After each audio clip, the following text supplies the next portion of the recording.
খালের শান্ত স্রোতে চলছে ডিঙি নৌকা, তার দুই পাশে পেয়ারা বাগান, গাছ ভর্তি পেয়ারা। সেগুলো পেড়ে নৌকা ভোজাই করে নেওয়া হচ্ছে ভাসমান হাটে। তুলনামূলক শান্ত কোলাহলমুক্ত পরিবেশে সেসব পেয়ারা বেচাকেনা করছেন ক্রেতা বিক্রেতারা। বর্ষায় নতুন সাজে এমন মনোরম দৃশ্যের দেখা মিলে ভীমরুলির পেয়ারা বাগান ও ভাসমান বাজারে। তবে বিগত বছরের তুলনায় এই বছর পেয়ারার ফলন কম হওয়ায় চড়া দামে চলছে বেচাকেনা। এবছর তো পেয়ারার দাম বেশি, মনে করেন আমরা বেশি দামে কিনতে হয়, এই জন্য ব্যাপারী আমরা শেষ হয়ে গেছি গা। এর আগে একটু কম ছিল, আবার 1200, 1000, 800 এর নিচে কোনো কেনা যায় না। এরা আমরা ব্যাপারী অনেক ইতে আছি, ডাউনে আছি, কিন্তু ফলনও কম এর লেগেই।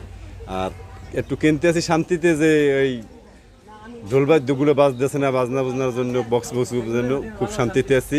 আগে এই হাটের বেচা কেনার হট্টগোল ছাড়াও ঘুরতে আসা মানুষ নৌকা ভাড়া করে চালাতো গান বাজনা, ডিজে পার্টি, যা বাজারের পরিবেশ বিশৃঙ্খল সহ বেচা কেনায় অসুবিধার সৃষ্টি করত। তবে সম্প্রতি প্রশাসনের কঠোর নির্দেশনায় বাজারে শান্তিপূর্ণ অবস্থা ফিরে এসেছে। তাদের সারা বছরের যে আয় সেটা পেয়ারের উপরে নির্ভর করে, কিন্তু সাম্প্রতিক বছরে পেয়ারার ফলন অত্যন্ত কম হওয়ার কারণে তারা অর্থনৈতিকভাবে ঝুঁকির মধ্যে পড়ে গেছে। অন্যান্য যে লেবু, কাঁচকলা, জাম্বুরা, হয়তো অন্যান্য সবজি দিয়া তারা কিছুটা পুষিয়ে নিচ্ছে।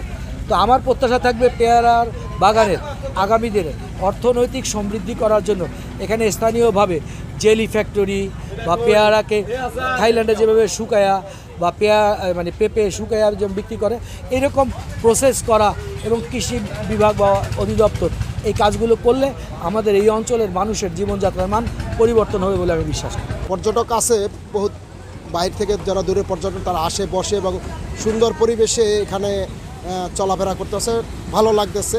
আর আমাদের যে এলাকার পেয়ারা এবার ফলন কম, দাম অনেক বেশি। আমরা এবার প্রত্যেক কৃষকই একটু দাম পেয়েছে, কিন্তু ফলনটা কম। যার 10 মণ পেয়ারা না হতো তার এখন 3 মণ 4 মণ পেয়ারা হয়। সব দিক মিলিয়ে আমাদের এখানের পরিবেশটা এখন ভালো এবং কৃষকও খুশি আছে। তবে শান্তিপূর্ণ অবস্থা বজায় থাকলেও কারো কারো কাছে বাজারের হট্টগোল পরিবেশই বেশি উপভোগ্য। সেই সাথে এখানকার পর্যটকদের জন্য যথার্থ ওয়াশরুমের সুবিধা নেই বলেও অভিযোগ রয়েছে।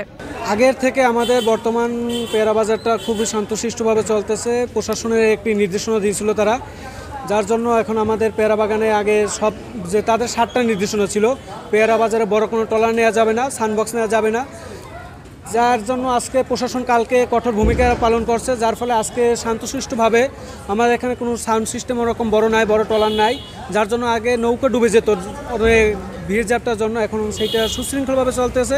হ্যাঁ, পেয়ারা বাগানটা খুবই ভালো, প্রকৃতিকে এনজয় করা যায়। তারপর এছাড়া পেয়ারা পার্কটা খুবই সুন্দর, আমরা খুবই মনোরঞ্জন করেছি, এই সময়টা অনেক উপভোগ করেছি। পেয়ারা পার্ক অনেক সুন্দর। আমরা মহিলারা, মা বোনেরা যারা আসি, তাদের ওয়াশরুম নিয়ে আমরা খুবই সাফার করি। আশেপাশে যে হোটেলগুলো আছে তাতে যে ওয়াশরুম আছে সেটা আসলে ব্যবহারের উপযোগী না।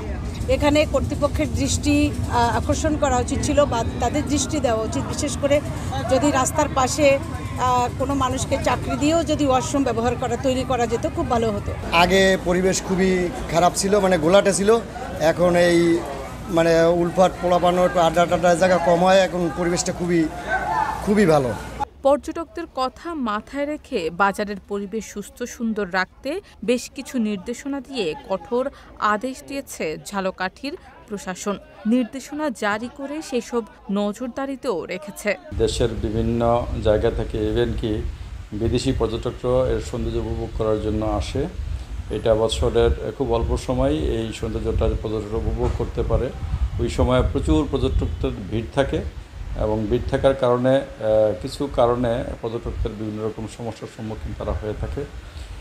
যেমন উচ্চস্বরে গান বাজানো, ডিজে পার্টি বা বিভিন্ন অসামাজিক নৃত্য, যেটা আসলে আমাদের সমাজের লোকজন পছন্দ করে না, সেগুলো বন্ধ করার জন্য আমরা জেলা প্রশাসনের পক্ষ থেকে ব্যবস্থা গ্রহণ করেছি। এখানে কি করা যাবে, কি করা যাবে না সেই বিষয়ে একটি বিজ্ঞপ্তি জারি করা হয়েছে, এবং বিজ্ঞপ্তি জারি করার পরে আমরা এটা মনিটরও করছি। শারমিন নিশু, ঢাকা পোস্ট।